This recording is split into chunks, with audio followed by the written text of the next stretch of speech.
जय राधा माधव कुंज बिहारी गोपीजन वल्लभ गिरिवर धारी। जय राधा माधव कुंज बिहारी गोपीजन वल्लभ गिरिवर धारी। यशोदानंदन व्रज जन रंजन यशोदा नंदन व्रज जन रंजन यमुना तीरवनचारी यमुना तीरवनचारी। जय राधा माधव कुंज बिहारी गोपीजन वल्लभ गिरिवर धारी। जय राधा माधव कुंज बिहारी गोपीजन वल्लभ गिरिवर धारी। यशोदानंदन व्रज जन रंजन यशोदानंदन व्रज जन रंजन यमुना तीरवनचारी यमुना तीरवनचारी। जय राधा माधव कुंज बिहारी गोपीजन वल्लभ गिरिवर धारी। जय राधा माधव कुंज बिहारी गोपीजन वल्लभ गिरिवर धारी। यशोदानंदन व्रज जन रंजन यशोदानंदन व्रज जन रंजन यमुना तीरवनचारी यमुना तीरवनचारी। हरे कृष्ण कृष्ण कृष्ण हरे हरे हरे राम राम राम हरे हरे हरे कृष्ण कृष्ण कृष्ण हरे हरे हरे राम राम राम हरे हरे हरे कृष्ण कृष्ण कृष्ण हरे हरे हरे राम राम राम हरे हरे हरे कृष्ण कृष्ण कृष्ण हरे हरे हरे राम राम हरे हरे। जय राधा कुंज बिहारी राधा कुंज बिहारी राधे जय गौर निताय गौर निताय गौर निताय जय गौर निताय जय जय प्रभुपाद प्रभुपाद प्रभुपाद जय श्रील प्रभुपाद जय जय गुरुदेव गुरुदेव गुरुदेव जय श्रील गुरुदेव। बोलो कलियुग पावन श्री हरिनाम संकीर्तन की जय। श्री श्री राधा कुंज बिहारी भगवान की जय। श्री श्री निताय गौर सुंदर भगवान की जय। जगत गुरु श्रील प्रभुपाद की जय। ओम ज्ञानतिमिरन्धस्य ज्ञानाञ्जनशलाकया चक्षुरुन्मिलितं येन तस्मै श्रीगुरवे नमः। श्रीचैतन्यमनोभीष्टं स्थापितं येन भूतले स्वयं रूप तदा मह्यं ददाति स्वपदान्तिकं।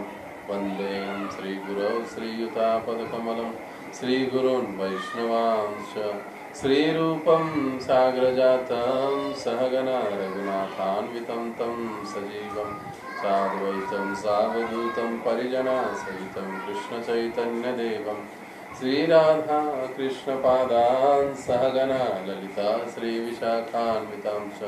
नमो विष्णुपादाय कृष्णपृष्ठाय भूतले श्रीमते भक्तिवेदान्तस्वामिनिति नामिने। नमस्ते सारस्वते देवे गौरवाणी प्रचारिणे निर्विशेष शून्यवादी पाश्चात्य देशतारिणे। जय श्री कृष्ण चैतन्य प्रभु नित्यानंद श्री अद्वैत गदाधर श्रीवासादि गौर भक्तवृंद।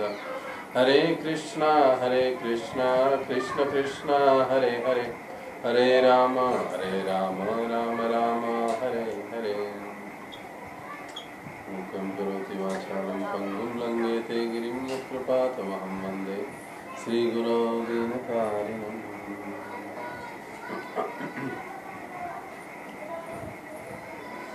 नानाशास्त्रविचारनैकनिपुनो, नानाशास्त्रविचारणैकनिपुनो, सद्धर्मसंस्थापको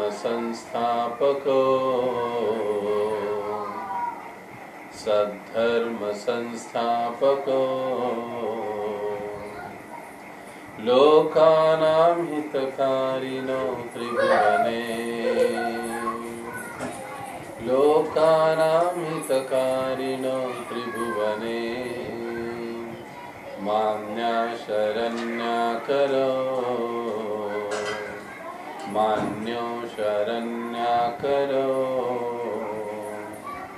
राधा कृष्ण पदारविंद भजना, नंदेन मत्तालिको। राधा कृष्ण पदारविंद भजना,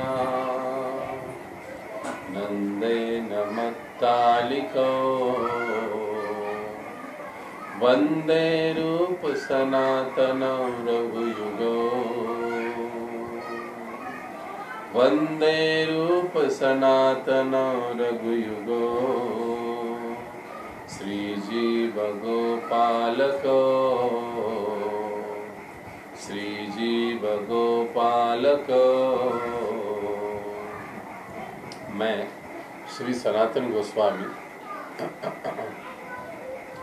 श्री रूप गोस्वामी, श्री रघुनाथ भट्ट गोस्वामी, श्री रघुनाथ दास गोस्वामी, श्री जीव गोस्वामी तथा श्री गोपाल भट्ट गोस्वामी, इन 6 गोस्वामियों को सादर नमस्कार करता हूँ, जो समस्त मानवों के लाभार्थ सनातन धर्म की स्थापना करने के उद्देश्य से समस्त शास्त्रों का गहराई से अध्ययन करने में परम निपुण है।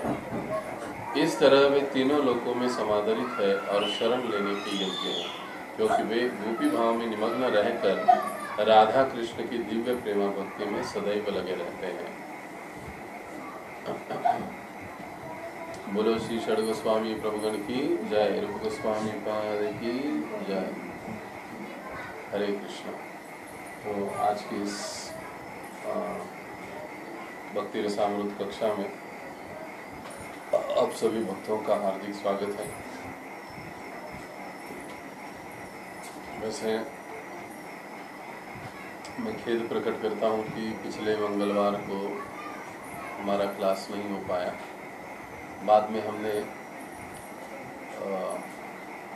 नेक्स्ट डे कुछ फिक्स किया था, लेकिन उस समय भी नहीं हो पाया। हमारे यहाँ कुछ इलेक्ट्रिसिटी का प्रॉब्लम था, जिसके कारण हम उसको कंडक्ट नहीं कर पाए। तो आज हम इस भक्ति रसामृत सिंधु के ग्रंथ के 12वें अध्याय को आरंभ करेंगे। हमको ये याद होना चाहिए, ये या पता होना चाहिए कि अब तक हम 54 हम भक्ति के अंगों पर चर्चा कर चुके हैं। भक्ति के जो अनेक दिव्य अंग हैं उस पर हम चर्चा कर चुके हैं।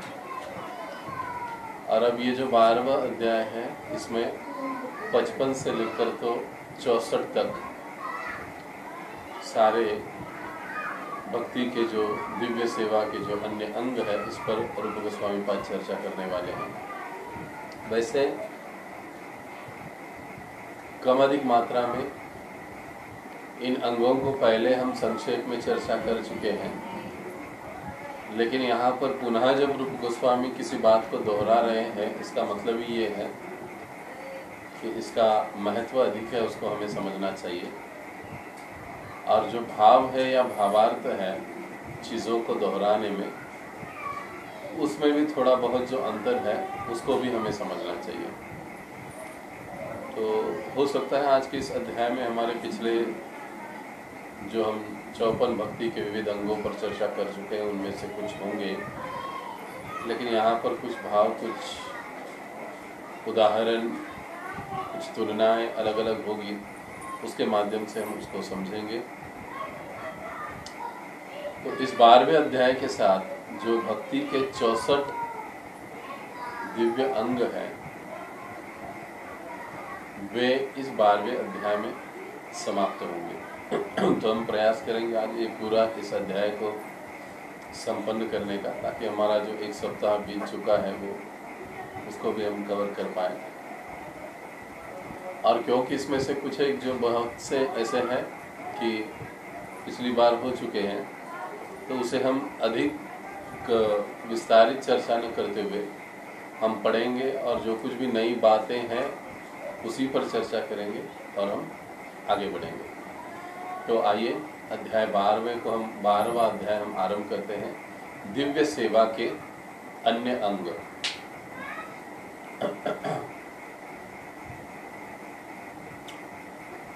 शास्त्रों का श्रवण, ये 55 नंबर का हुआ।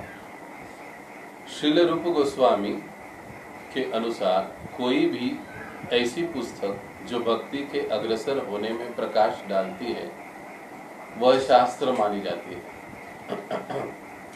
श्रील मध्वाचार्य ने भी शास्त्र की परिभाषा रामायण, महाभारत, पुराण, उपनिषद, वेदांत या ऐसे ही शास्त्रों के अनुसरण में लिखे अन्य ग्रंथ के रूप में दी है।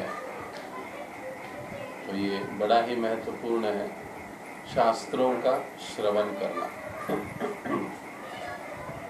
यह भी भक्ति के दिव्य अंगों में से एक अंग है, यानी ये दिव्य सेवा है। शास्त्रों का श्रवण करना यह भी एक प्रकार से भगवान की ही सेवा है। अब देखिए, शास्त्रों की या ग्रंथों की सेवा की जाती है, तो उसकी सेवा करने की जो पद्धति है वो है उन शास्त्रों में जो दिव्य ज्ञान दिया गया है उसको किसी योग्य अधिकारी व्यक्ति से सुनना, श्रवण करना, या यूं कहिए उसको पठन करना, इसे शास्त्रों की सेवा कही जाती है। उसी प्रकार से प्रसादम की सेवा, भगवान शास्त्रों के रूप में भी होते हैं, भगवान प्रसाद के रूप में भी हमारे लिए प्रकट होते हैं। तो जब भगवान प्रसाद के रूप में आते हैं हमारे समक्ष, तब उनकी सेवा हमको कैसे करनी है? स्वाभाविक है कि उस प्रसाद को आदरपूर्वक ग्रहण करके हम प्रसाद की सेवा करते हैं। ठीक उसी प्रकार से भगवान की जो सेवा है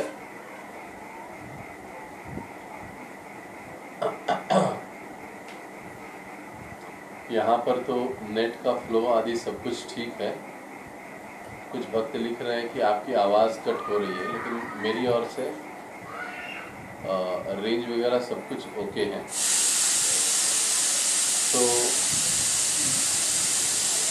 जैसे है कि वैष्णव के माध्यम से भगवान की सेवा, तो वैष्णव की सेवा वैष्णव की इच्छा के अनुसार उनको प्रसन्न करने का प्रयास करना अनुकूल भाव से, इससे भगवान प्रसन्न होते। इस प्रकार से वैष्णव की सेवा होती है। श्री मूर्ति सेवन से कहा जाएगा, हम लोग आगे पढ़ेंगे। भगवान विग्रह के रूप में प्रकट होते हैं, व्यक्ति भागवत, ग्रंथ भागवत के रूप में प्रकट होते हैं। तो सेवा का जो पद्धति है हर स्तर पर अलग अलग होता है। तो शास्त्रों का सेवन या उनका सेवा करने की जो प्रमुख पद्धति है या प्रमुख विधि है वो यही है कि आदरपूर्वक श्रद्धा के साथ उन्हें श्रवण करना, किसी योग्य अधिकारी से, किसी योग्य भागवत से, शुद्ध भक्त के माध्यम से शास्त्रों की बातों को श्रवण करना। अब देखिए, यहाँ पर पहले पैराग्राफ में एक बात है कि शास्त्र किसे कहा जाना चाहिए। हम शास्त्रों की बातें कई बार करते हैं, अधिकृत शास्त्र वगैरह।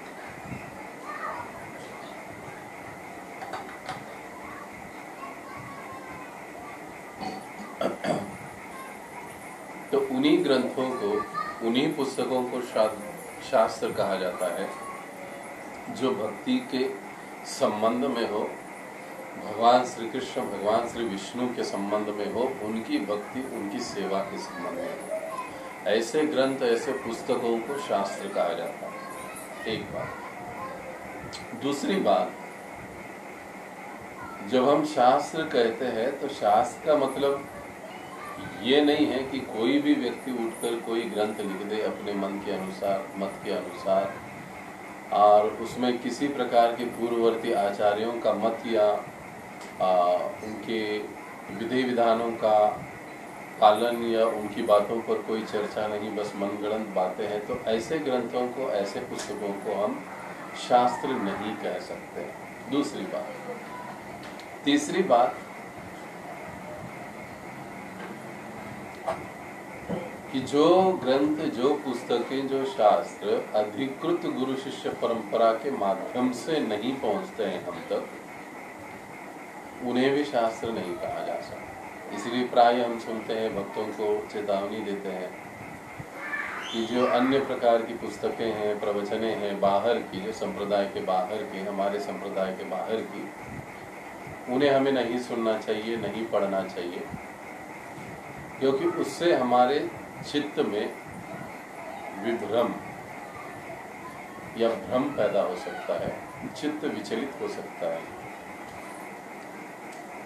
अर्थात साधन भक्ति की अवस्था में इसको पालन करना थोड़ा आवश्यक होता है। एक विशिष्ट स्तर पर पहुंचने के पश्चात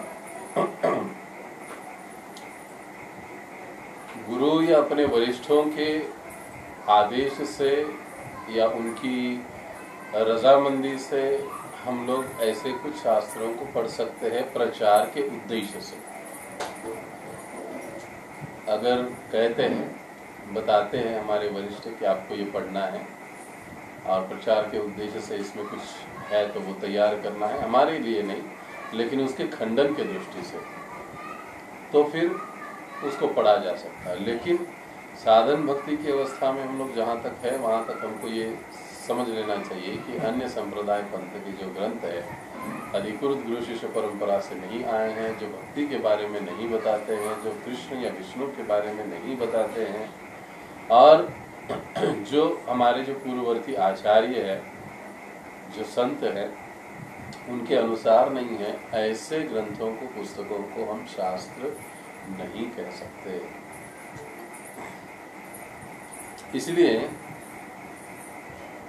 श्रील मध्वाचार्य जी की जो परिभाषा है, वो परिभाषा यहाँ पर श्रील प्रभुपाद जी हमें उद्धृत करते हैं। वे क्या कह रहे हैं कि श्रील मध्वाचार्य हमको बताते हैं कि शास्त्र का मतलब है रामायण, महाभारत, पुराण, उपनिषद, वेद, वेदांत, ये, क्योंकि ये हमारे सारे मूल शास्त्र है और इन मूल शास्त्रों के भाव के अनुसार, एक बात, इन शास्त्रों को अनुसरण करते हुए, दूसरी बात, तीसरी बात, इन शास्त्रों की अनुभूति करते हुए जो कुछ भी इनके प्रतिनिधित्व के रूप में लिखा जाता है उसे हम शास्त्र के रूप में मान सकते हैं। लेकिन इन सब के अलावा अगर कोई बात है तो हम उसे शास्त्र नहीं कह सकते, हम उसे शास्त्र नहीं कह सकते। जैसे है ना वो युगंधर, क्या युगंधर को हम शास्त्र कह सकते हैं? हालांकि है कर्ण के बारे में, कृष्ण के बारे में, भगवान के बारे में, लेकिन वो ना ही तो अधिकृत परंपरा से है, ना ही तो वो, क्षमा कीजिए, किसी पर टीका करने का ये उद्देश्य नहीं है, लेकिन शास्त्र किसे कहना है ये हमें ठीक से समझना चाहिए। कई बार हम लोग भी गड़बड़ी कर देते हैं, अरे प्रभु जी वो हमारे जैसे ही बताया है, बोला है, हम भी वही सुन रहे हैं, हम भी जो बोलते हैं वही वो लोग बोलते हैं वगैरह वगैरह। हम लोग भी कभी कभी भ्रमित थोड़ा सा हो जाते हैं। तो इसमें हमको ध्यान रखना चाहिए कि शास्त्र क्या है, शास्त्र किसे कहेंगे। इसीलिए पहले ही पैराग्राफ में प्रभुपाद जी ने हमको क्लियर कट उसका डेफिनेशन ही दे दिया कि जो मूल हमारे वैदिक ग्रंथ हैं उनके अनुसरण में जो लिखे अन्य ग्रंथ हैं उसको हम शास्त्र, वे ग्रंथ और उनके अनुसरण में लिखे गए जो अन्य ग्रंथ हैं उसको हम मान्यता दे सकते हैं शास्त्र के रूप में। जैसे हम देखते हैं कि हमारे वर्तमान आचार्य, हमारे पूर्ववर्ती आचार्यों ने कई सारे ग्रंथ लिखे हैं, हमारे वर्तमान जो आचार्यगण है वो भी कई सारे ग्रंथ लिखते हैं, तो वो सारे शास्त्र हैं क्योंकि वे जो कुछ भी लिखते हैं इन मूल शास्त्रों का और हमारे जो पूर्ववर्ती आचार्य हैं उनका अनुसरण करते हुए लिखते हैं। ये सबसे महत्वपूर्ण बात है, इसलिए उसे शास्त्र कहा जाता है और वे भी उतने ही परिपूर्ण हैं जितने की मूल ग्रंथ है, वेद पुराण उपनिषद आदि। तो ये समझना जरूरी है। आइए आगे प्रभुपाद जी हमें स्कंद पुराण से एक उदाहरण बताते हैं कि इन शास्त्रों का जब हम श्रवण करते हैं, पठन करते हैं, इन शास्त्रों को जब हम अपने घर में रखते हैं तब क्या होता है। तो स्कंद पुराण में आता है, जो व्यक्ति वैष्णव भक्ति के अनुशीलन को प्रतिपादित करने वाले साहित्य के अध्ययन में निरंतर लगा रहता है वह मनुष्य समाज में कीर्ति पाता है और भगवान कृष्ण उस पर प्रसन्न होते हैं। जो व्यक्ति ऐसे साहित्य को अपने घर में सावधानी पूर्वक संजो कर रखता है और उसे सादर नमस्कार करता है वह सारे पाप फलों से मुक्त हो जाता है और अंततः देवताओं द्वारा पूजनीय बनता है। ये कितनी महत्वपूर्ण बातें हैं ये शास्त्रों के ग्रंथों के बारे में। तो इन शास्त्रों को अध्ययन करना, नित्य जो व्यक्ति इन शास्त्रों का अध्ययन करने में लगा रहता है, जैसे जो प्रचार करते हैं, जो प्रचारक है, उनको निरंतर कुछ ना कुछ तो पढ़ते रहना पड़ता है, पढ़ते रहना पड़ता है। अगर वो पढ़ेंगे नहीं तो वो बताएंगे क्या, मनगढ़ंत बातें तो नहीं कह सकते, और अगर कहेंगे भी तो कब तक चलेगा ये सब। इसलिए शास्त्रों का अध्ययन अनिवार्य हो जाता है। लेकिन इसका मतलब ये कतई नहीं कि जो प्रचार करने वाले वक्त है वही केवल शास्त्रों को पढ़े और बाकी के लोग नहीं पढ़ेंगे तो भी चलेगा, नहीं। यदि हम अपने आध्यात्मिक जीवन में आगे बढ़ना चाहते हैं, प्रगति करना चाहते हैं, हम अपने श्रद्धा विश्वास को और पक्का और दृढ़ बनाना चाहते हैं, तो फिर शास्त्रों का अध्ययन हमारे लिए अनिवार्य बन जाता है। जो भक्त अच्छे से ग्रंथों का अध्ययन करते हैं, उसमें की जो भी बारीकाई है उसको अच्छे से समझते हैं, वे भक्त जो है वो साधन भक्ति में काफी दृढ़ पाए जाते हैं, वे भक्ति के पथ में काफी दृढ़ पाए जाते हैं। आप देखिए, शास्त्रों का अध्ययन करने वाले भक्त और शास्त्रों का अध्ययन न करने वाले भक्त। अब यहाँ पर भी ये चीज समझिए, अध्ययन और पढ़ना ये दोनों चीजें अलग है। पढ़ना यानी सिर्फ केवल पढ़ना, अध्ययन का मतलब है बकायदा उसको पढ़ना, पढ़कर उसके ऊपर मनन करना, जैसे हमारे परम पूज्य गुरु महाराज बताते हैं, उसके नोट्स निकालना, उसके संदर्भ में प्रभुपाद जी ने और किसी ग्रंथ में क्या कहा है उसको स्मरण करना, उसके सारे नोट्स एक जगह लाना, इसे अध्ययन कहा जाता है। ये शास्त्रों का अध्ययन होता है। और जो ऐसे गंभीर भक्त है ना, उनके घर में ऐसी बड़ी बड़ी अपनी खुद की डायरियां भरी पड़ी होती है, किसी विषय पर, किसी प्रवचन के नोट्स कहिए या किसी ग्रंथ को जब वो पढ़ते हैं तो उस ग्रंथ के नोट्स उनके पास होते हैं। जब भी उस विषय पर बोलना होता है वो उसको खोलते, पढ़ते, देखते, तो उनको फिर समझ में आ जाता है, अरे इस विषय के बारे में यहाँ पर ये कहा गया है, वहाँ पर वो कहा गया है, ऐसे हमने पढ़ा था, इस ग्रंथ में ये बताते हैं प्रभुपाद जी। तो ये अध्ययन की बात बड़ी महत्वपूर्ण है। और जो भक्त इस प्रकार से निरंतर अध्ययन में लगा रहता है वह मनुष्य समाज में कीर्ति पाता है। अब ऐसे क्यों कहा गया? अध्ययन करना इसका मतलब है ज्ञान को, दिव्य ज्ञान को अर्जित करना। अगर भौतिक ज्ञान में भी कोई पारंगत हो जाता है तो उसे भी भौतिक जगत में कीर्ति मिल जाती है। तो आप सोचिए कि यदि इस दिव्य ज्ञान को हम लोग जब अच्छे से आत्मसात कर लेंगे तो फिर हम भी कीर्तिवान बन जाते हैं। इसलिए हम कहते हैं ना, अरे वे XYZ प्रभु जी है, क्या बढ़िया प्रवचन करते हैं, श्रीमान गौरांग प्रभु क्या बढ़िया प्रवचन करते हैं। अब बढ़िया प्रवचन उनका होता कैसे है? अध्ययन के कारण ही तो होता है। अरे भक्ति रसामृत स्वामी महाराज जी का प्रवचन कितना बढ़िया होता है, कितने सिंपल से कितनी बढ़िया बातें वो बता देते हैं सहजता के साथ, उसके पीछे उनका अध्ययन है। तो ये अध्ययन सबसे महत्वपूर्ण बात है। और जब कोई भक्त इस प्रकार से निरंतर अध्ययन में लगता है तो वो कीर्ति पाता है।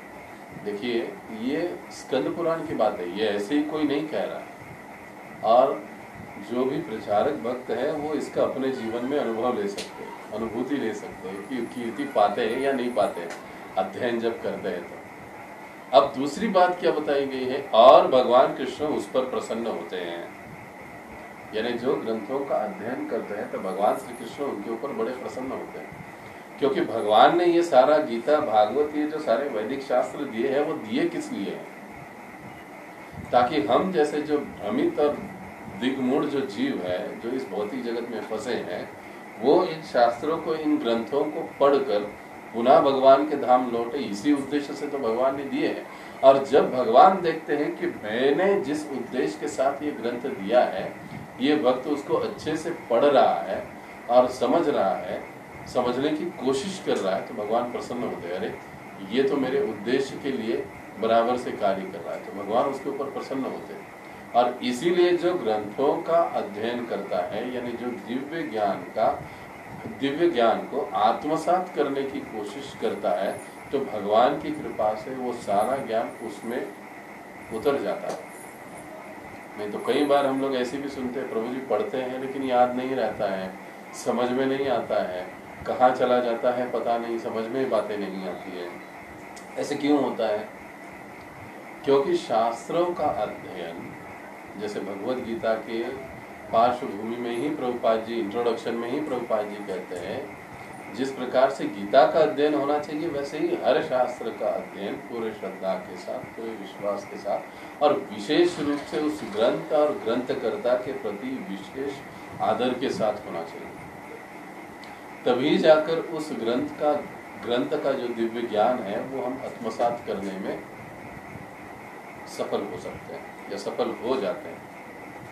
जब इस सही भाव से हम ग्रंथों का अध्ययन करते हैं तो भगवान के प्रसन्नता के कारण उस ज्ञान को समझना हमारे लिए आसान हो जाता है। तो जब भगवान देखते हैं ऐसे कोई अध्ययन कर रहा है तो उसके ऊपर बड़े प्रसन्न हो जाते हैं। और आप सोचिए, जब भगवान प्रसन्न है तो फिर क्या बात है, फिर तो सारी चीजें बड़ी आसान हो जाती हैं। अब तीसरी बात बताई गई, जो व्यक्ति ऐसे साहित्य को अपने घर में सावधानी पूर्वक संजो कर रखता है, शब्दों के जो प्रयोग हुआ है उसके ऊपर हमें विशेष ध्यान देने की जरूरत है। कई बार हम लोग देखते हैं कि ग्रंथ ऐसे ही इधर उधर कहीं पड़े हुए होते हैं, उसके ऊपर इतना धूल जमा हुआ होता है, ऐसे कहीं पर हम लोग डाल देते हैं, रख देते हैं। कोई इधर पड़ा है, कोई उधर पड़ा है, कोई इस ड्रॉवर में, कोई उस ड्रॉवर में, कोई उधर है, कोई इधर है, ऐसे हम लोग देखते हैं। सावधानी पूर्वक, इसीलिए उन शब्द का प्रयोग किया गया है। और संजो कर रखना मतलब ठीक से व्यवस्थित रूप से उसको रखना। भले ही आप टेबल पर रखिए, हो सकता है आपके घर में इतनी क्षमता नहीं होगी कि आप उसके लिए बहुत अच्छा कोई कबर्ड ले आए, जो बड़े बड़े आजकल शेल्फ मिलते हैं, बुक के शेल्फ कई सारे भक्तों के घर में होते हैं, बड़े बड़े बुक के शेल्फ होते हैं, उसमें बहुत बढ़िया तरीके से रखते हैं ग्रंथों को। तो ये ग्रंथों के प्रति आदर और सम्मान होता है, जो कि आवश्यक है, जो कि आवश्यक है। और ऐसे सावधानी पूर्वक संजो कर रखता है, और केवल रखता नहीं, जैसे महाराज कहते हैं भगवद गीता है कि आहे ना, कुठे आहे, जशी आहे तशी आहे, ठेवली तिकडे, संजो कर रखता है और उसको सादर नमस्कार करता है। अब सादर नमस्कार करने का मतलब क्या है? केवल दूर से ही ऐसा प्रणाम करे बस काम हो गया।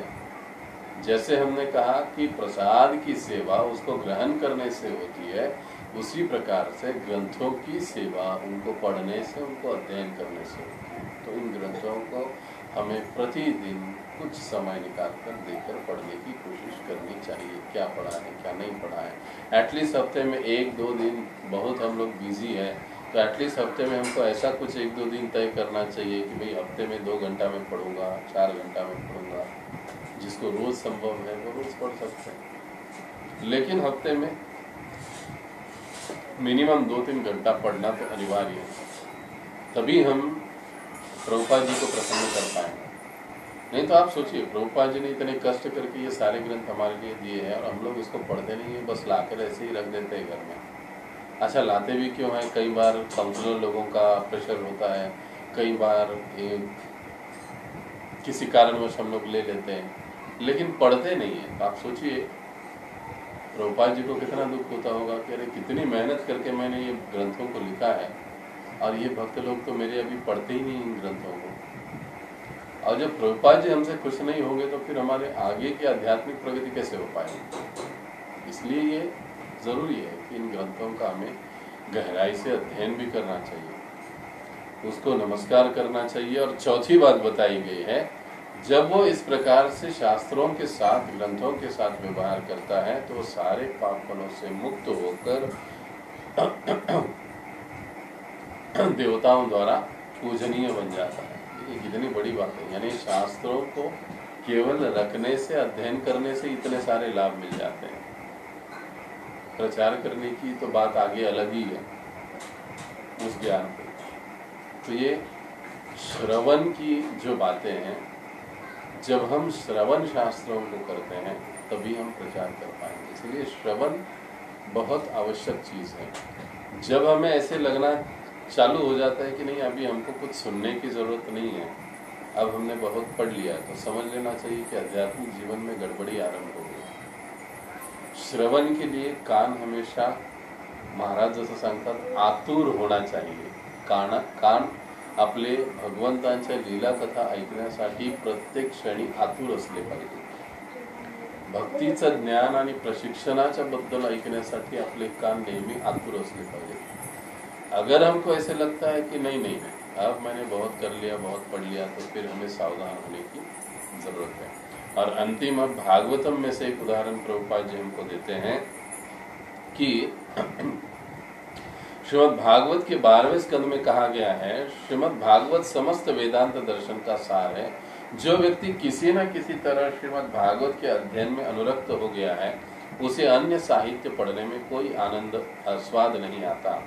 दूसरे शब्दों में, जिस व्यक्ति ने श्रीमद् भागवत के दिव्य आनंद का आस्वाद लिया है, वह संसारी लेखनों से कभी संतुष्ट नहीं हो सकता। तो शास्त्रों में शास्त्र सबसे बढ़िया जो शास्त्र है वो है श्रीमद् भागवतम। और जब व्यक्ति श्रीमद् भागवतम को पढ़ता है तो फिर उसे अन्य साहित्य पढ़ने में कोई रुचि नहीं रहती है। तो ये भागवतम का सबसे महत्वपूर्ण लाभ भी है। तो शास्त्रों को इस प्रकार से अध्ययन करना और शास्त्रों का श्रवण करना, ये साधन भक्ति का बहुत ही महत्वपूर्ण अंग है। अब आइए 56 नंबर 56, मथुरा वास। मथुरा यहाँ रूप गोस्वामी पाद कहते हैं। वराह पुराण में मथुरा के आवासीय मकानों की प्रशंसा पाई जाती है। भगवान वराह पृथ्वी के लोगों से कहते हैं, जो व्यक्ति मथुरा के अतिरिक्त अन्य स्थानों के प्रति आकृष्ट होता है वह निश्चित रूप से माया के द्वारा सम्मोहित हो जाएगा। ब्रह्मांड पुराण में कहा गया है कि तीनों लोकों के सारे तीर्थ स्थानों की यात्रा करने के सारे फल मथुरा के पवित्र भूमि के स्पर्श मात्र से ही प्राप्त किए जा सकते हैं। अनेक शास्त्रों में ये कहा गया है कि मथुरा की भूमि के श्रवण, स्मरण, महिमागान, वांछा, दर्शन या स्पर्श मात्र से मनुष्य की सारी इच्छाएं पूर्ण हो सकती हैं। ये 56 नंबर का भक्ति का विशेष अंग है, दिव्य सेवा का ये अंग है, मथुरा वास। या जैसे कहा गया है वांछा, यानी मथुरा वृंदावन आदि तीर्थ स्थलों में वास करने की इच्छा। देखिए वैसे तात्पर्य तो बड़ा ही स्पष्ट है, लेकिन हम अपने निजी कर्तव्यों के कारण हो सकता है कि हम सक्षम नहीं हो वृंदावन मथुरा आदि स्थानों में रहने के लिए। अभी हम कई दूसरे स्थानों में रह रहे हैं, लेकिन फिर भी हमारे हृदय में हमेशा ये लालसा होनी चाहिए कि कब मैं वृंदावन मथुरा आदि स्थानों पर जाकर वास करूं, कब वहां पर मैं भक्ति का अनुशीलन करने में सक्षम हो जाऊंगा। ऐसी लालसा हृदय में रहना, ये भी भगवान के जो ये तीर्थ क्षेत्र है, धाम है, इनके प्रति सेवा ही होती है। ये इच्छा मन में होना, रहना, वांछा सबसे महत्वपूर्ण बात है। अब धाम की सेवा धाम के बारे में श्रवण करने से होती है, धाम के बारे में श्रवण करने से, स्मरण करने से होती है। श्रवण करने से, धाम के बारे में जब हम श्रवण करते हैं तो हमको उसका लाभ मिलता है, लेकिन श्रवण करके जब हम धाम का स्मरण करते हैं तो थोड़ा अधिक लाभ प्राप्त होता है। स्मरण करके जब हम धाम के महिमा का गान करते हैं, अन्यों को धाम की ओर आकर्षित करने का प्रयास करते हैं, तो उससे और अधिक आध्यात्मिक लाभ हमें प्राप्त होता है। और धाम में वास करने की इच्छा हम सदैव अपने हृदय में रखते हैं, तो उससे भी हमें और अधिक लाभ होता है। धाम के दर्शन जब हम करते हैं तो और अधिक लाभ हमें प्राप्त होता है। जब हम धाम को स्पर्श करते हैं, धाम की प्रत्यक्ष रूप पर जाकर सेवा करते हैं, विशेष रूप से रूप गोस्वामी पाद कहते हैं कि धाम में जाकर वहाँ की स्वच्छता या सफाई करना, इस बात पर रूप गोस्वामी पाद जी ने काफी जोर दिया है अपनी टीका में। तो ये धाम की प्रत्यक्ष सेवा होगी। इसलिए हम लोग देखते हैं कि यात्रा के समय कई सारे वक्त धाम में स्वच्छता का सेवा स्वयं से कर लेते हैं। कहीं कोई कूड़ा करकट गंदगी है पड़ी हुई दिखाई देती है, संभव है उनके लिए, तो तुरंत उस स्थान को साफ कर लेते हैं, वहाँ से हटा देते हैं उसको। ये धाम की सेवा है। और स्वयं भी धाम में कहीं पर गंदगी नहीं होने देते, ये भी एक प्रकार से धाम की सेवा ही है। और जो इस प्रकार से धाम की सेवाएं करता है, उनकी समस्त प्रकार की इच्छा पूर्ण हो जाती है। तो ये हुआ धाम वास या धाम में वास करने की इच्छा होना। विशेष रूप से आगे चलकर पुनः मथुरावास विषय आएगा, मतलब ये 64वां अंग आएगा, लेकिन वहां पर प्रत्यक्ष रूप से जाकर रहना और सेवा करना ये भाव है। और इस स्थान पर रूप गोस्वामी जी का जो भाव है वो विशेष रूप से ये बता रहे हैं कि धाम का श्रवण करना, धाम का स्मरण करना, धाम में रहने की इच्छा करना, इसके बारे में यहाँ पर इस स्थान पर भगवान, क्षमा कीजिए, रूप गोस्वामी बता रहे हैं। तो अब 57 भक्तों की सेवा करना। पद्म पुराण में वैष्णव या भक्तों की सेवा की प्रशंसा की गई है। इस पुराण में शिवजी पार्वती से कहते हैं कि हे पार्वती, पूजा की अनेक विधियां दी गई है, किंतु इनमें से परम पुरुष की पूजा सर्वश्रेष्ठ है, किंतु भगवान की भी पूजा से बढ़कर उन भक्तों की पूजा है। तदीयानाम समर्चना। आराधनाम सर्वेशाम विष्णु आराधते परम। आराधनाओं में सबसे श्रेष्ठ आराधना भगवान श्री विष्णु की आराधना है, महादेव जी पार्वती से कहते हैं। लेकिन भगवान की आराधना से भी सर्वश्रेष्ठ आराधना क्या है? उनसे संबंधित जो भक्त है उनकी सेवा करना, ये सबसे ऊंची आराधना है। तो देखिए, ये वैष्णव सेवा की बात पुनः यहाँ पर है कि भक्तों की सेवा करना। ये फिर किसी भी प्रकार से सेवा हो सकती है भक्तों की। जिस भक्तों पर जहाँ पर जो भी आवश्यकता है, ज़रूरत है, उसके अनुसार सेवा करना, अपनी क्षमता के अनुसार सेवा करना, जो भी है, लेकिन भक्तों के प्रति सेवा का भाव हमारे हृदय में हमेशा उदित होना चाहिए। अब हर भक्त अपनी क्षमता के अनुसार ही अन्य भक्त की सेवा करेगा या उसे करना चाहिए। जितनी उसकी क्षमता है पूरी क्षमता लगाकर उसे ये सेवा करना चाहिए। अब ये भी बात है, कई बार इसमें से भक्त लोग प्रश्न करते हैं, ऐसे भक्त होते, वैसे भक्त होते, उनकी सेवा करना चाहिए, इनकी सेवा करनी चाहिए क्या? प्राय हम देखते हैं कि हमारा ये भाव होता है कि जो वरिष्ठ ब्रह्मचारी है, जो वरिष्ठ बड़े बड़े भक्त हैं, ऐसे भक्तों की सेवा करने के लिए हम लोग दौड़े दौड़े चले जाते हैं। लेकिन जो एक सर्वसाधारण भक्त है, उसकी सेवा के प्रति हम थोड़े से लापरवाह बन जाते हैं, या ये कहिए कि वहाँ पर उतना हम ध्यान नहीं देते हैं। तो ऐसे नहीं होना चाहिए, बल्कि हर उस साधन भक्त को वैष्णव या भक्त समझकर अपनी पूरी क्षमता के अनुसार जो भी आवश्यकता है उसके अनुसार उनकी सेवा हमें करना चाहिए। अब वैष्णव की सेवा कैसे होती है? प्रसाद की सेवा ग्रहण करने से होती है, ग्रंथों की सेवा पढ़ने से होती है। तो भक्तों की सेवा कैसे होती है? भक्तों की सेवा भगवान की सेवा करने से होती है, अर्थात भक्तों की सेवा करने से भी होती है।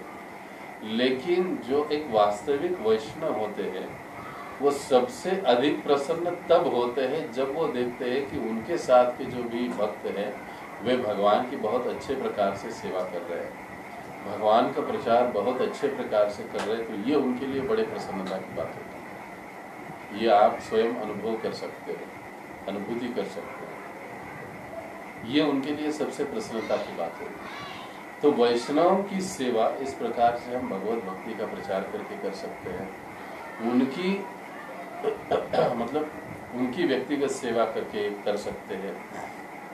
चैतन्य चरितामृत में हम इसके कई सारे उदाहरण देखते हैं कि कैसे श्री चैतन्य महाप्रभु के परिकर एक दूसरे की सेवा करते हैं, एक दूसरे भक्तों की सेवा करते हैं। सबसे भक्तों की उत्तम सेवा है सबके साथ मिलकर बिना क्रोध प्रकट किए, बिना द्वेष प्रकट किए रहना, शांति के साथ।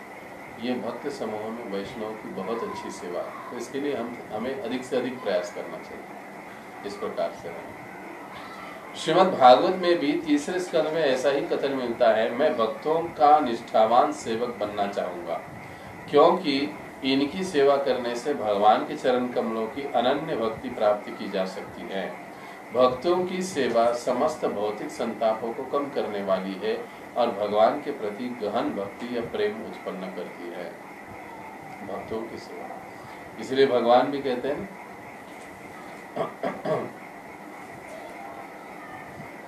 कि जो मेरा भक्त कहता है अपने आप को, तो वास्तविक में वो मेरा भक्त नहीं है। लेकिन जो कहता है कि मैं भगवान के भक्तों का भक्त हूँ, तो वो वास्तविकता में मेरा भक्त है। ऐसे भगवान भी कहते हैं।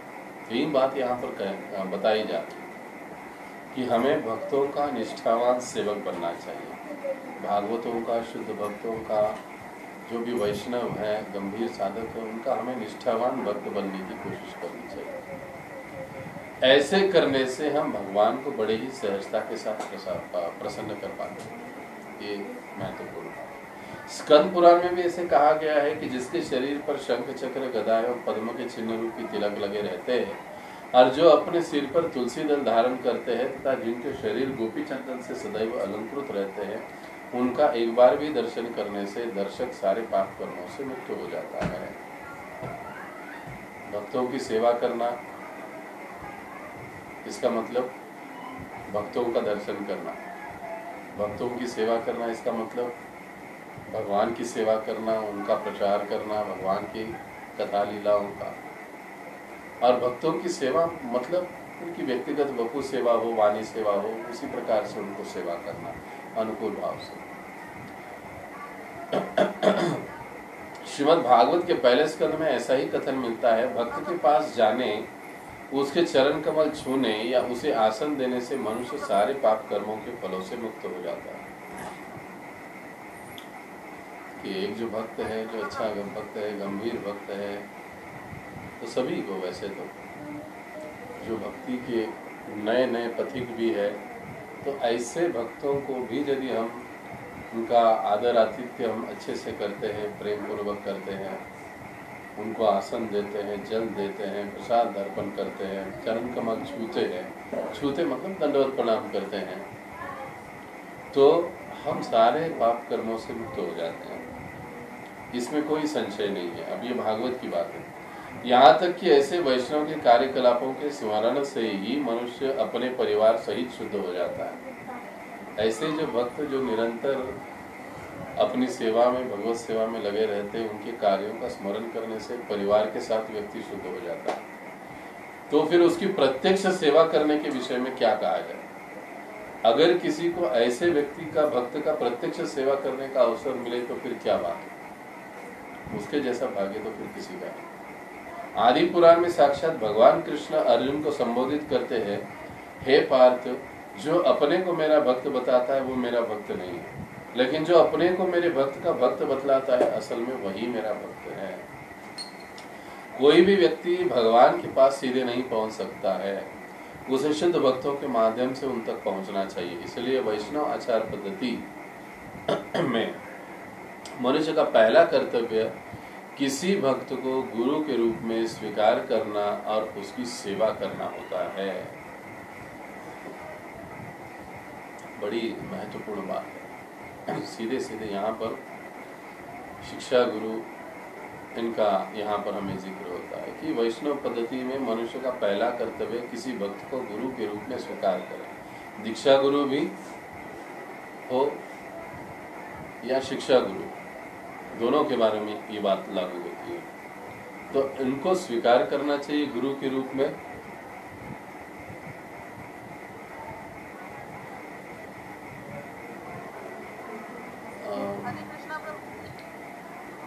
नहीं, मैं आपको नहीं सुन पा रहा हूँ क्योंकि इस समय मैंने ये नहीं लगाया है।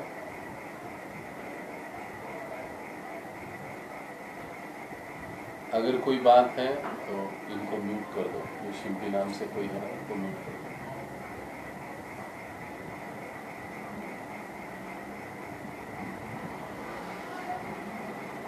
Check your mic and other device.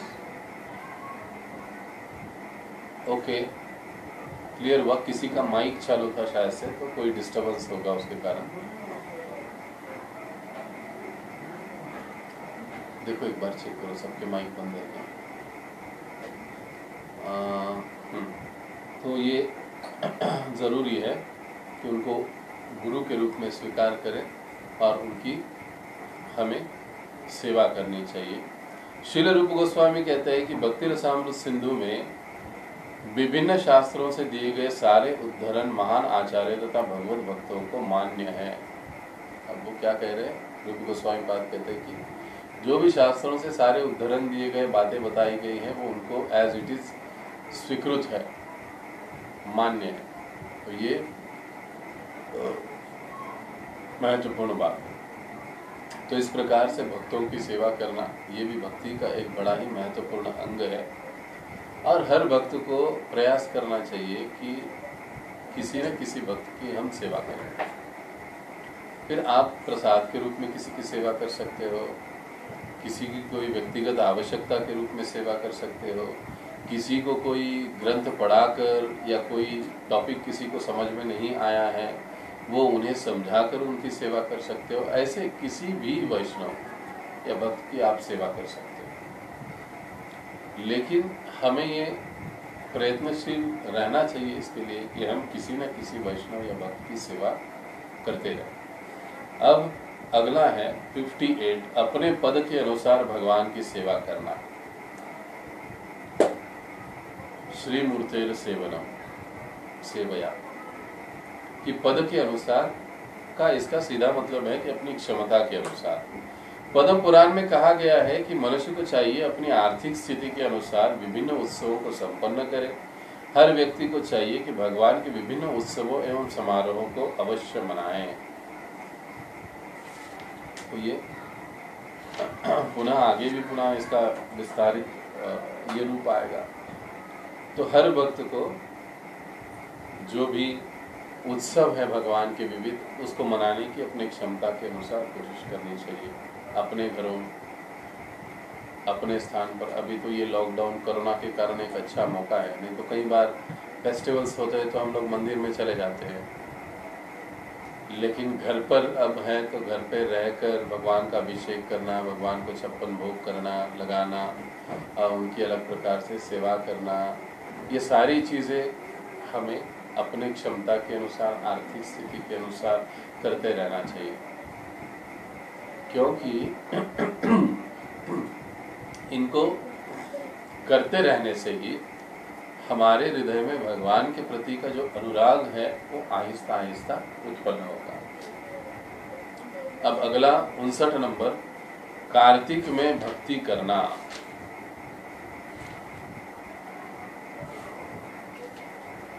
अब जैसे कार्तिक का महात्म्य हम सभी जानते हैं, और कार्तिक में भक्ति करना ये एक भक्ति का प्रॉब्लम। देखिए,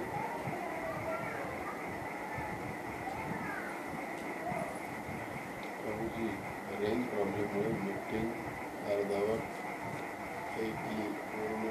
ओके ठीक, छोड़ो।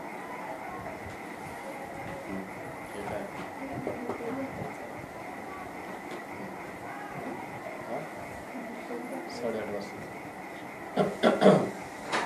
तो इस प्रकार से कार्तिक में भक्ति करना। अब ऐसे जब हम कार्तिक के अलावा अन्य महीनों में जब हम भक्ति करते हैं तो भक्ति का हमें जो लाभ है वो तो प्राप्त होता है, लेकिन वही कार्य, वही सेवा जब हम कार्तिक में करते हैं तो हजारों गुना बढ़कर हमें उसका लाभ प्राप्त होता है। तो इसलिए कार्तिक में भी अधिक से अधिक जप करना, अधिक से अधिक सेवा करना, अधिक से अधिक तपस्या करना, इसका एक अपना विशेष महत्व है। इसलिए हम लोग देखते हैं कि हमारे कई सारे जो भक्त हैं वो कार्तिक में ऊर्जा व्रत, कार्तिक को ऊर्जा व्रत कहते हैं, उसमें अधिक से अधिक तपस्या करते हैं, जप करते हैं, अध्ययन करते हैं, इस प्रकार से। तो ये जो कार्तिक में भक्ति करना ये विशेष महत्वपूर्ण बताया या माना जाता है। तो इसमें हमें, इसके लिए हमें कभी चूकना नहीं चाहिए। ध्यानपूर्वक हमें कार्तिक के चारों महीनों में चारों व्रतों का जो भी है उसका हमें पालन करना चाहिए। अब कार्तिक में विशेष रूप से तीर्थ स्थानों में जाकर भक्ति करना ये तो लाखों गुना फलदायी है। लेकिन अगर कोई नहीं जा पाता है तो जिस स्थान पर है, वो जहाँ पर है वहीं पर रहकर अधिक से अधिक वो नाम जप करता है, तपस्या जप करता है, सेवा करता है, तो उसे भी उतना ही फल प्राप्त होता है। तो ये कार्तिक में भक्ति करना ये एक भक्ति का या दिव्य सेवा का महत्वपूर्ण अंग है। पद्म पुराण की बात श्रील प्रभुपाद जी यहाँ पर बताते हैं कि अगर कोई निष्ठावान भी नहीं है भगवान में, भगवान की भक्ति के विधि में उसका इतना विश्वास भी नहीं है, लेकिन उसके बावजूद भी यदि वह कार्तिक व्रत का पालन करता है तो वो निष्ठावान बन जाता है, वो अच्छे से भक्ति करने में सक्षम हो जाता है। ऐसे व्यक्ति को भी भगवान की व्यक्तिगत सेवा प्राप्त हो जाती है। देखिए बहुत महत्वपूर्ण बात है। इसलिए कार्तिक के व्रत को कभी हमें छोड़ना नहीं चाहिए। कार्तिक का जो भी व्रत है उसको हमें अगर पालन करते हम लोग गंभीरता से, भगवान का व्यक्तिगत सेवा करने का मौका हमें मिल जाता है। पद्म पुराण की बात प्रभुपाद जी बताते हैं।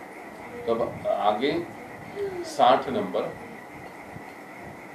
भगवान के लीला संबंधी उत्सवों को मनाना।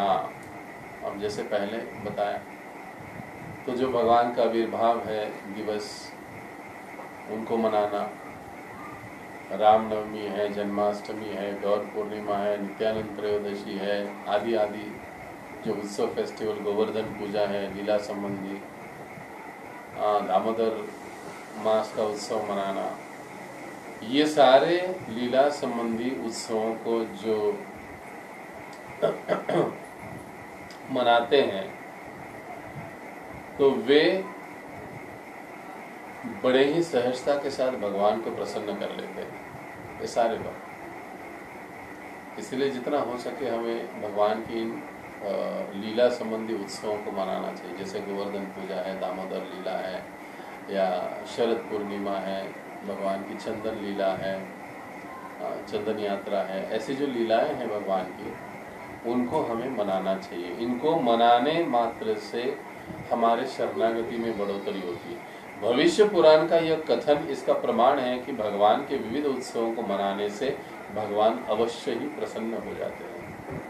अपनी यथाशक्ति, जो भी हमारी शक्ति है उसके अनुसार हमें इन उत्सवों को अपने घरों में अपनी क्षमता के अनुसार बड़ी छोटी मात्रा में जरूर मनाना चाहिए। 61 नंबर, अत्याधिक भक्ति पूर्वक अर्च विग्रह की सेवा करना। बहुत ही भक्ति भाव के साथ भगवान की सेवा करना, विग्रहों की सेवा करना। तो आदि पुराण का उदाहरण बताया गया है कि जो व्यक्ति भगवान के पवित्र नाम का निरंतर कीर्तन करता है और जो भक्ति में तल्लीन रहकर दिव्य आनंद का अनुभव करता है, उसे केवल मुक्ति कभी नहीं दी जाती, अपितु भक्ति की सुविधाएं भी प्रदान की जाती हैं। देखिए, जो व्यक्ति नित्य भगवान का नाम जपता है, कीर्तन करता है, उसे केवल मुक्ति नहीं मिलती, बल्कि उसे भक्ति की प्राप्ति हो जाती है। यानी मुक्ति की प्राप्ति से बढ़कर भक्ति की प्राप्ति है। ये सबसे महत्वपूर्ण है। ये हमने पढ़ा है 4वां अध्याय भक्ति रसामृत सिंधु का, मुक्ति से बढ़कर भक्ति। इसमें हमने बहुत विस्तार से इस विषय पर चर्चा की है। तो जो भक्त इस प्रकार से निरंतर कीर्तन में लगा है, वो मतलब वो मुक्त ही है। प्रायः हम लोग क्या समझते हैं, मुक्ति का मतलब मरने के बाद मिलने वाला, लेकिन नहीं। भक्ति के पथ में जीते जी ही व्यक्ति कहिए या भक्त कहिए, वो मुक्त होता है। षड्रिपुओं से, आसक्तियों से मुक्त रहता है। पूर्णतया वैराग्य प्राप्त करके वो भगवत सेवा में लगा रहता है। हालांकि वो दिखता है इस भौतिक जगत में रह रहा है, लेकिन उसका हृदय, उसका मन वहां पर नहीं रहता, वो भगवत सेवा में निरंतर रहता है। मुक्ति का अर्थ है भौतिक कलमश से छुटकारा। वो सारी बातें यहाँ पर अब बताई गई है जो हम पहले पीछे पढ़ चुके हैं, सुन चुके हैं। मुक्त हो जाने पर इस जगत में उसे फिर से जन्म नहीं लेना पड़ता। निर्विशेषवादी अपने अस्तित्व को समाप्त करने के लिए ब्रह्म में तल्लीन होना चाहते हैं, किंतु श्रीमद् भागवत के अनुसार मुक्ति अपनी सामान्य स्थिति को प्राप्त करने का शुभारंभ मात्र है। हमारी सामान्य स्थिति क्या है? भगवान का सेवक बनना, भगवान का भक्त बनना, भगवान का दास बनना, ये हमारी सामान्य स्थिति है। मुक्ति प्राप्त करने का मतलब है उसके लिए पहली योग्यता हासिल करना। ये गंतव्य या ये सबसे ऊंचा स्थान नहीं है मुक्ति, बल्कि ये आरंभ मात्र है। ऐसे बताया जा रहा है कि सामान्य हर जीव की सामान्य स्थिति भगवत सेवा में संलग्न होना है। आदि पुराण के कथन से ऐसा प्रतीत होता है कि भक्त केवल भक्ति में तल्लीन रहने से संतुष्ट होता है। उसे भौतिक बद्ध जीवन से किसी मुक्ति की आकांक्षा नहीं रहती। दूसरे शब्दों में, जो व्यक्ति भक्ति में तल्लीन रहता है वह ऊपर से भले ही भौतिक जीवन की स्थिति में प्रतीत हो, किंतु वास्तव में वो वैसे रहता नहीं है। ये सबसे महत्वपूर्ण बात है। हम भक्त लोग भौतिकवादियों जैसा दिख तो सकते हैं, लेकिन उनके जैसे हो नहीं सकते और होना भी नहीं चाहिए। भौतिक जीवन जीते हुए हमको उनके जैसा दिखना पड़ेगा, लेकिन उनके जैसे होना नहीं है। ये महत्वपूर्ण बात, फर्क है दोनों चीजों में। तो ऐसे अत्याधिक भक्ति भाव के साथ श्री विग्रह की सेवा करना, ये भक्ति भाव के साथ श्री विग्रह आराधना या सेवा।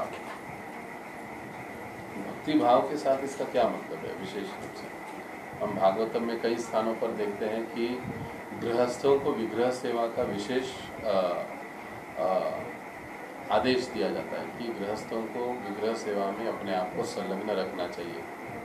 इसी से उनकी जो समस्त इच्छाएं हैं, काम भावना है, वो नियंत्रित हो सकती है। इसलिए गृहस्थों को विग्रह सेवा में लगे रहना चाहिए। अब श्रद्धा के साथ अत्यधिक भक्तिपूर्वक मतलब क्या है? मतलब ये है कि पूरे श्रद्धा के साथ, आदर के साथ हमें जो भी उनकी सेवा है वो करते रहना चाहिए। फिर उनका श्रृंगार होगा, उनका अभिषेक होगा, प्रतिदिन का होगा, साप्ताहिक होगा, जो भी जैसे भी हमने अपनी सेवा का व्रत नियम लिया है उसके अनुसार केवल कर्तव्य के रूप में करना है, इसके लिए करना है ऐसे नहीं, बल्कि श्रद्धा और प्रेम के साथ उसमें हमें संलग्न होना चाहिए। अब 62 नंबर है भक्तों के बीच में भागवत पाठ करना।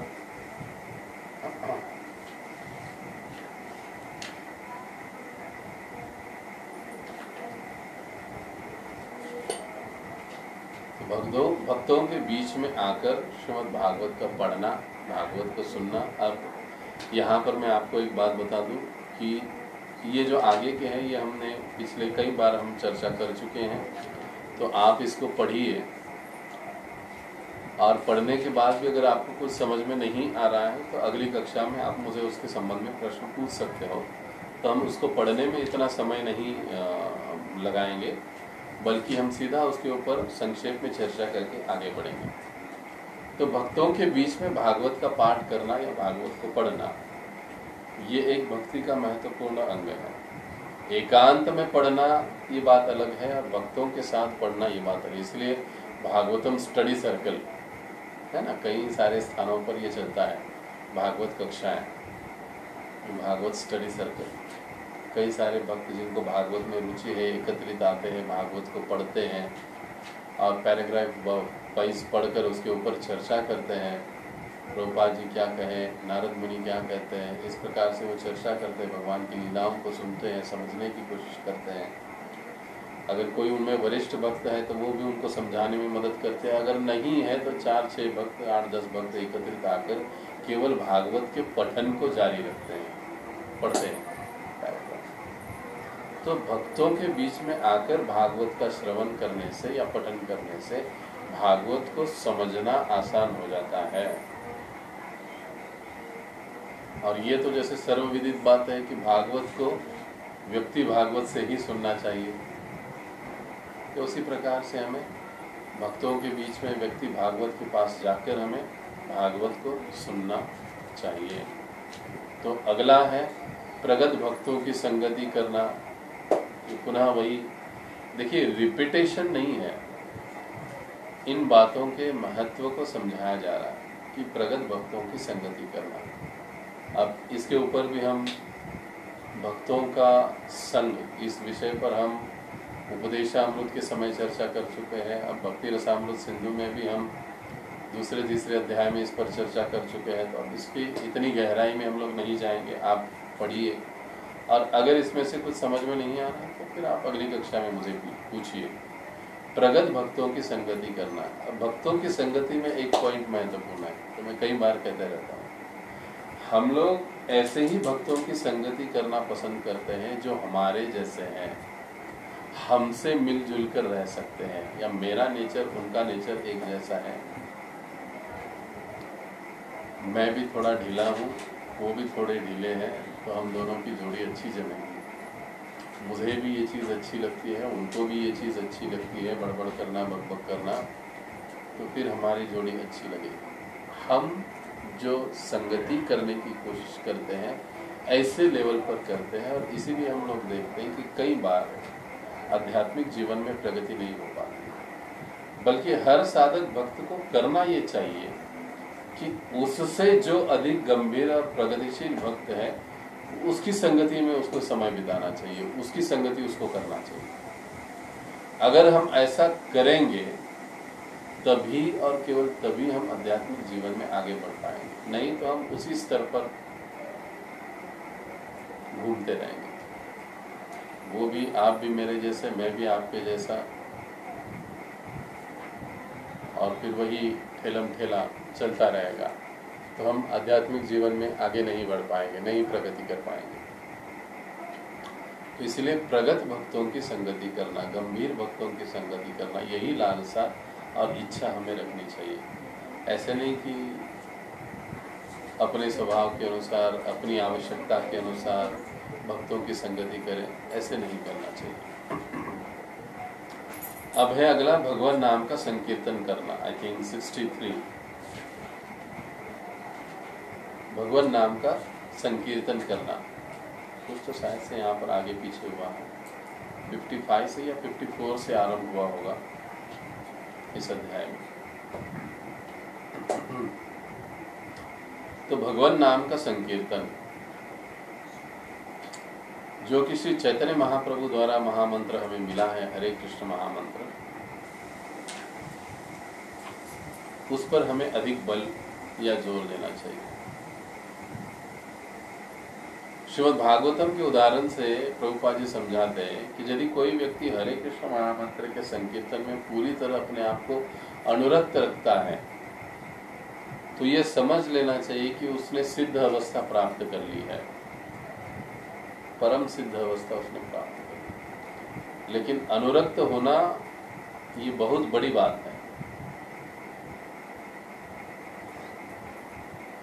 जिस दिन हमको ये लगेगा कि कल सुबह कब होगी और कब मैं जप करने के लिए बैठूंगा, या अब मैं इस कार्य में व्यस्त हूं, कब मैं पुनः नाम संकीर्तन करूंगा, अशी ओढ जेव्हा लागेल, ऐसा चस्का जब लगेगा, जैसे महाराज जी कहते हैं, तब कहें कि हमें नाम में अनुरक्ति हुई है या प्राप्त हुई है।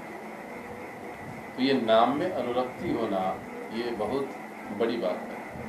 तो भगवान का संकीर्तन करते रहना, नाम संकीर्तन करते रहना, ये भक्ति का एक महत्वपूर्ण अंग है। इसलिए अधिक से अधिक हमें प्रयास करना चाहिए कि 16 माला नहीं, 16 माला से थोड़ा अधिक का जप हमें करना चाहिए। जितना संभव हो सके हमें नाम संकीर्तन भक्तों के साथ कीर्तन करने की कोशिश करनी चाहिए। प्रतिदिन नहीं तो हफ्ते में एक बार भक्त अपने अपने स्थान पर, अपने अपने नज़दीकी स्थान पर, अभी तो संभव नहीं है, लेकिन एक साथ आकर कीर्तन करे, भागवत पढ़े, तो ये भक्ति का एक महत्वपूर्ण अंग है।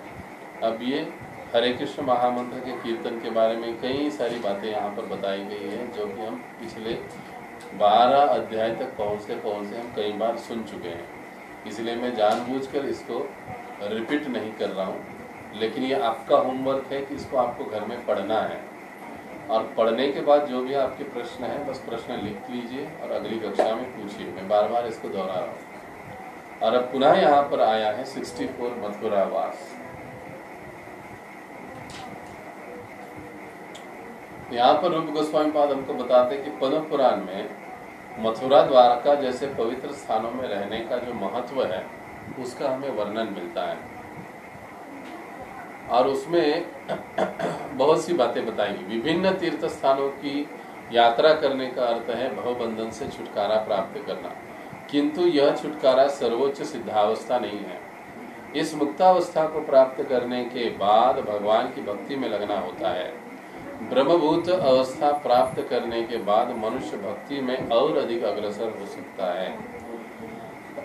इस तरह भगवान की दिव्य प्रेममयी भक्ति की यह प्राप्ति ही जीवन का लक्ष्य है, और जो व्यक्ति मथुरा मंडल में कुछ क्षण भी निवास करता है, उसे यह सरलता से प्राप्त होती है। एक तो बात होती है मुक्त अवस्था, ब्रह्मभूत अवस्था प्राप्त करना। ब्रह्मभूत प्रसन्नात्मा न शोचती न कांक्षती, न किसी के बारे में शोक, न किसी चीज की आकांक्षा, इसको ब्रह्मभूत स्तर कहते हैं।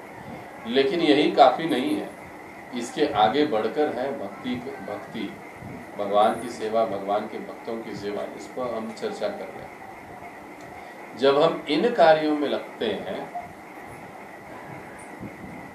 ये वास्तविक हमारे जीवन का लक्ष्य है। और जब ऐसे कार्य, भगवान की भक्ति युक्त कार्य, भगवान की सेवा, भगवान के सेवकों की सेवा करने का कार्य जब हम धाम में रहकर करते हैं, तब इसका कई गुना लाभ हमें मिल जाता है। और जो भगवान की भक्ति है वो बड़े ही सरलता के साथ हमें प्राप्त हो जाती है। इसलिए मथुरा वास का या द्वारिका वास का, वृंदावन वास का, मायापुर वास का, नवद्वीप वास का अपना एक अलग ही महत्व है। इसके आगे भी कहा गया है, ऐसा कौन होगा जो मथुरा भूमि की पूजा करने को तैयार नहीं होगा। मथुरा समस्त कर्मियों एवं मुमुक्षुओं का इच्छाओं एवं आकांक्षाओं से उद्धार करने वाली है।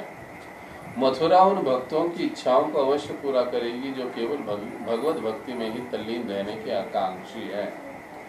वैदिक साहित्य में भी ये कहा गया है, कैसी विचित्र बात है कि मथुरा में एक दिन भी वास करने से मनुष्य को भगवान के प्रति दिव्य प्रेम भाव उत्पन्न हो जाता है। यह मथुरा भूमि अवश्य ही वैकुंठ धाम से अधिक गरियसी का मतलब है कि श्रेष्ठ है, गरियसी है यानी श्रेष्ठ है, महान है, ऐसे बताया गया है मथुरा भूमि। तो ये मथुरा धाम का ये अपना महात्म्य है। एक दिन भी यदि कोई यहाँ पर निवास करता है, रहता है, तो उसे दिव्य प्रेम भाव उत्पन्न हो जाता है। आप कहोगे प्रभु जी हम तो 4-4 दिन 8-8 दिन रहकर आ गए।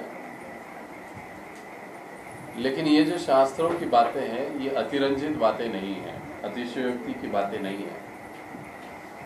ये उन भक्तों के लिए संभव हुई, जरूरी नहीं कि हर भक्त के लिए संभव हो। हर भक्त के लिए ये संभव हो, उनके लिए ये संभव हुआ। जैसे चतुष्कुमारों ने केवल अगुरु को सूंघा और उन्हें भक्ति की प्राप्ति हो गई। अब हम लोग तो हर रोज ही सूंघते हैं, लेकिन हमारे हृदय में तो कोई शुद्ध भक्ति की प्राप्ति अभी तक नहीं हुई। हाँ, उनके लिए वो संभव था, वो उस स्थिति तक पहुंच चुके थे तो उन्हें झट से मिल गया। अभी हमारे बहुत से कर्म बाकी है, उसकी काट-छाट बाकी है, तो हमें थोड़ा समय लगेगा। हमें ये करते रहना पड़ेगा। फिर हमारे लिए भी एक समय ऐसा आएगा कि हम जब सूंघेंगे, मथुरा में एक दिन भी वास करेंगे, तो हमारे हृदय में भगवान कृष्ण के प्रति दिव्य भाव या प्रेम भाव उत्पन्न हो जाएगा। आज नहीं हुआ तो इसका मतलब ये नहीं कि ये अतिशयोक्ति की बातें हैं, अतिरंजित बातें नहीं, ऐसे नहीं। हाँ, उसका अनुभूति उन भक्तों को आया, लेकिन अभी तक मुझे नहीं आया, मेरा समय नहीं आया। अभी तक मैं उतना पात्र नहीं हुआ कि एक ही समय में मुझे वो सब कुछ मिल जाए। मेरे लिए हो सकता है समय लगेगा। ये हमारा सोच, ये हमारा भाव होना बड़ा महत्वपूर्ण है। इस तरीके से इस विषय को समझना भी बड़ा महत्वपूर्ण है। तो ये 12वां अध्याय यहाँ पर संपन्न हो रहा है। 64 अंग भक्ति के हमने पूरे कर लिए हैं। अब जो 13वां अध्याय है आगे, इन 64 अंगों में से 5 महत्वपूर्ण भक्ति के जो अंग है, प्रबल रूप, उस पर रूप गोस्वामी पाद चर्चा करेंगे। अब तक की चर्चा में अगर किसी का कोई प्रश्न है, जीविल लिखना। अगर किसी का कोई प्रश्न है, जीविल किसी का कोई प्रश्न है तो पूछ सकते हैं।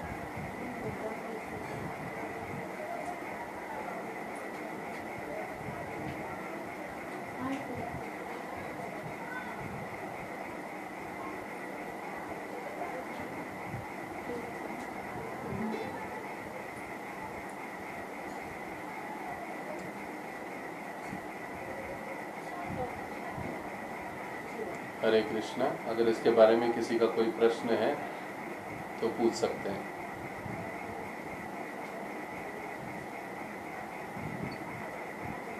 कोई प्रश्न, कोई टीका टिप्पणी, ये बात अच्छी नहीं लगी, सहमत नहीं है, ऐसी कोई बात है तो आप बोल सकते हैं। हरे कृष्णा प्रभु जी। हाँ बोलिए माता जी, धन्यवाद। क्या आप मुझे सुन पा रहे हैं?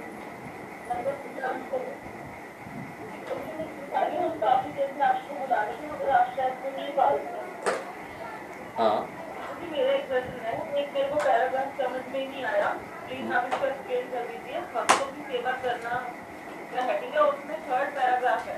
स्कंद पुराण के भी ऐसा ही कहा गया है कि जिनकी शरीर जब से गदा एवं पद के 3 रहते हैं तथा जिनके शरीर गोपी चंदन से सदैव अलंकृत रहते हैं, उसका एक बार भी दर्शन करने से दर्शक सारे पाप कर्मों से मुक्त हो जाता है। क्योंकि इसके बारे में कहा गया, भक्त के बारे में कहा गया, भगवान के बारे में कहा गया। भक्त के बारे में कहा गया है। इनमें से कई सारे भक्त ऐसे होते हैं जो अपने शरीर पर भगवान की ये जो दिव्य आयुध हैं उनके चिन्हों को धारण करते हैं। आपने वृंदावन में देखा होगा, मथुरा में देखा होगा कि कई सारे ऐसे भक्त होते हैं कि जो अपने शरीर पर शंख अंकित कर लेते हैं, चक्र, गदा, पद्म आदि चिन्हों को अंकित कर लेते हैं और इसी प्रकार से वो शरीर पर अपने तिलक धारण करते हैं और अपने सिर पर तुलसी दल धारण करना मतलब तिलक धारण करते हैं ये तुलसी दल के साथ।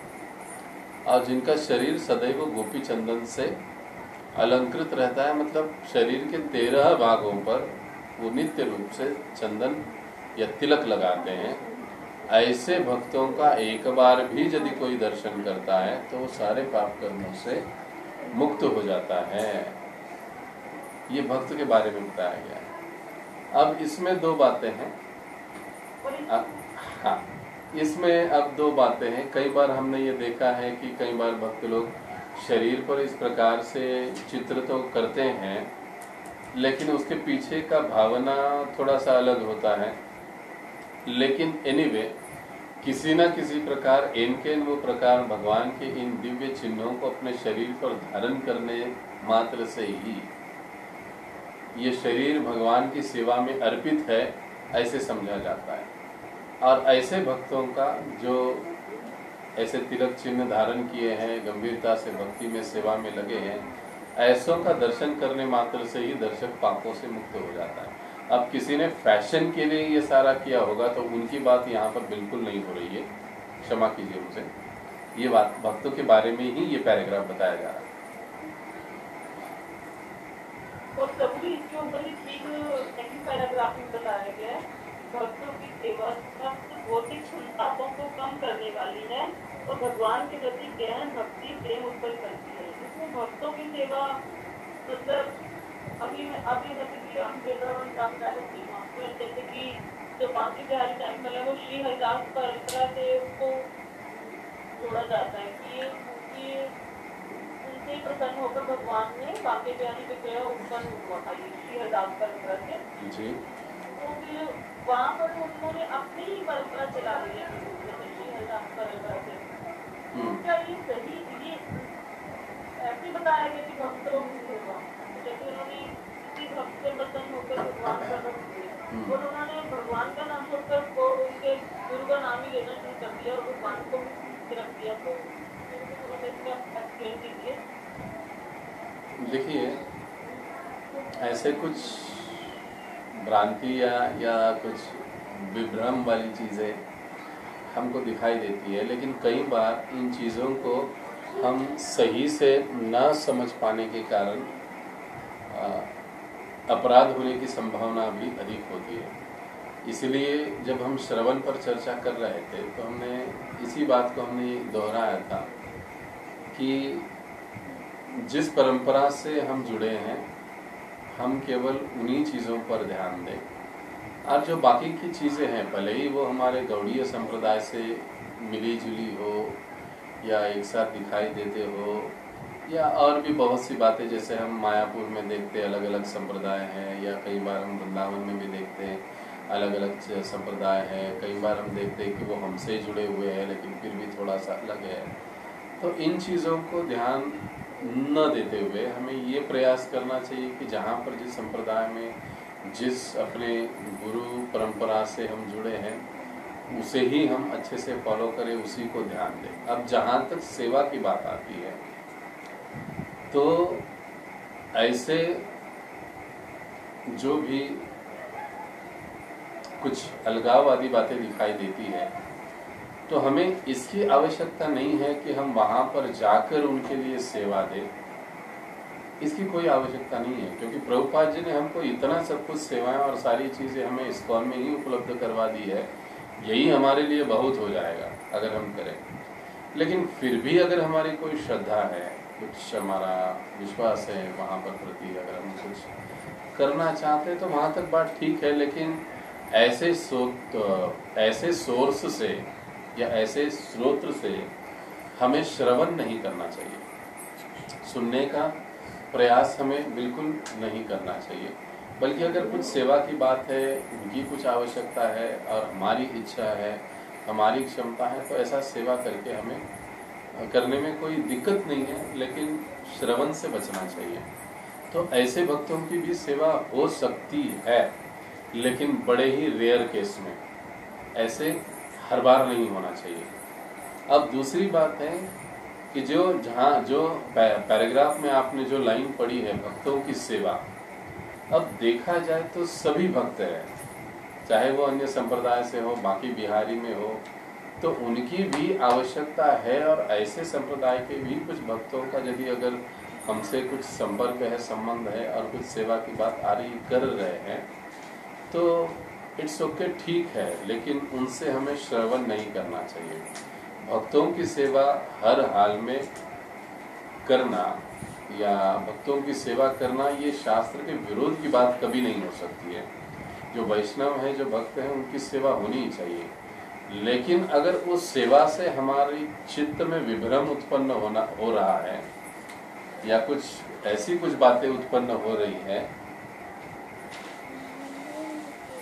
तो फिर हमें वहाँ पर सावधान हो जाना चाहिए और आवश्यकता है तो सेवा देनी चाहिए, नहीं तो अपना जो भी अपना संप्रदाय है, परंपरा है, जिस गुरु के आश्रय में हम लोग हैं, उनके साथ जुड़े रहकर हमें सेवा देनी चाहिए और करनी चाहिए। ये सबसे अधिक उत्तम है।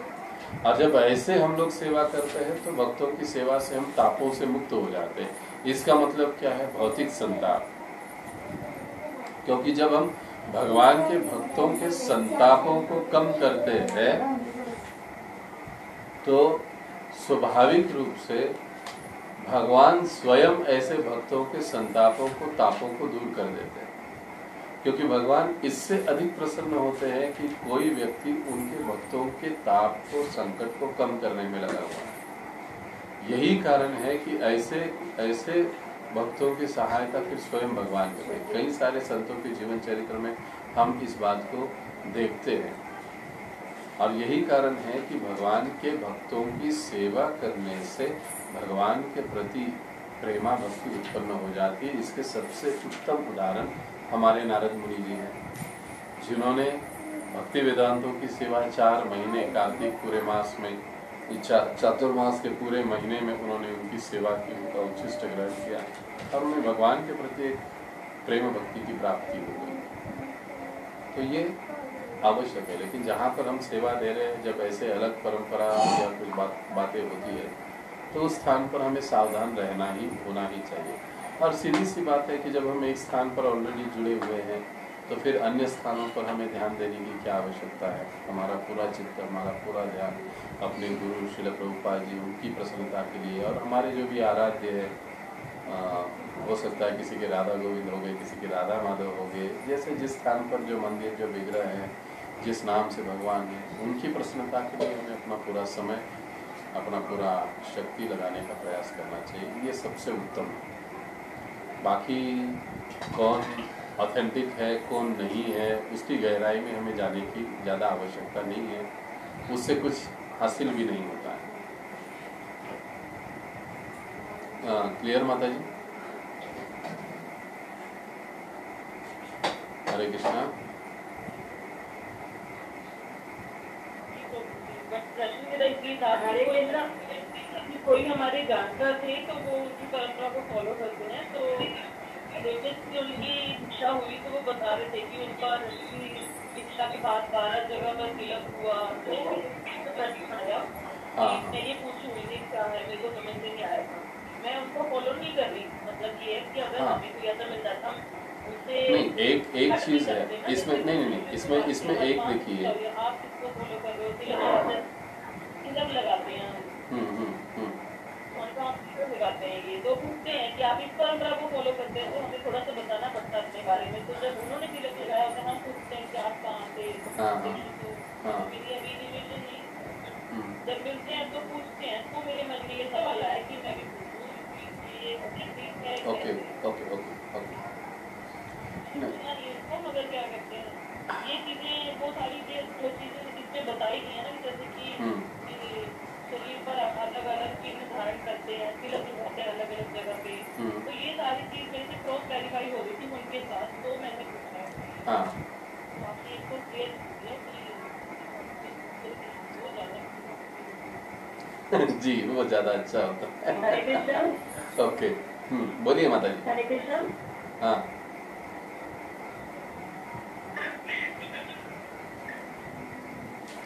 हरे कृष्ण। हाँ बोलिए माता जी, सुन रहा हूँ।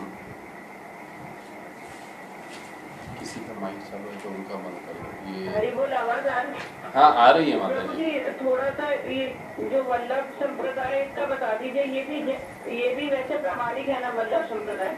जी जी पुष्टि मार्ग जो है, हाँ संप्रदाय प्रामाणिक है, और जिसमें विशेष रूप से बाल कृष्ण की पूजा विशेष रूप से आराधना की जाती है। ये ऑथेंटिक में आता है? जी ऑथेंटिक में आता है। कई बार मतलब चैतन्य चरितामृत में भी इसका जिक्र मिलता है, लेकिन विशेष रूप से क्योंकि हम लोग हरिवंश नहीं आएगा इसमें? नहीं माता जी सॉरी, मैं इसके बारे में अधिक नहीं जानता।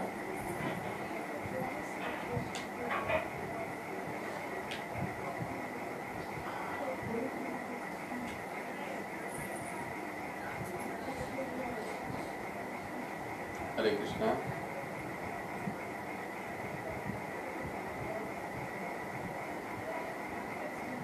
हरे कृष्णा।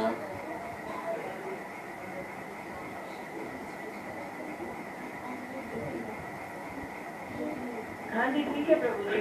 हाँ जी ठीक है प्रभु जी। हरे कृष्ण। ओके तो यहाँ पर हम रुकते हैं। जगत गुरु श्रील प्रभुपाद की जय, अनंत कोटि वैष्णव वृंद की जय। विशेष अनुरोध है भक्तों से कि वर्तमान समय में पुनः कोरोना का कोविड-19 का काफ़ी सारा बढ़ रहा है। सभी भक्तों से अनुरोध है कि अपना अपना और अपने परिवार का विशेष ध्यान रखें, क्योंकि बचाव ही इस पर उत्तम मार्ग है। बाकी दूसरे मार्ग काफ़ी कष्टदायी है। तो जितना हम अपने आप को इन चीज़ों से बचाएंगे, इस वायरस से बचाएंगे, उतना ज़्यादा अधिक अच्छा है। तो आपसे अनुरोध है कि विशेष रूप से अपने स्वयं का, अपने परिवार का अच्छे से ध्यान रखिए, और इसके बारे में किसी प्रकार की कोई लापरवाही मत रखिए। भगवान देख लेंगे, हम भगवान के भक्त हैं वगैरह वगैरह, ऐसी चीज़ें नहीं होनी चाहिए। प्रैक्टिकल सोचिए इसके बारे में और प्रैक्टिकली व्यवहार कीजिए। बहुत बहुत धन्यवाद। हरे कृष्ण। जगत गुरु श्रील प्रभुपाद की जय, अनंत कोटि वैष्णव वृंद की जय।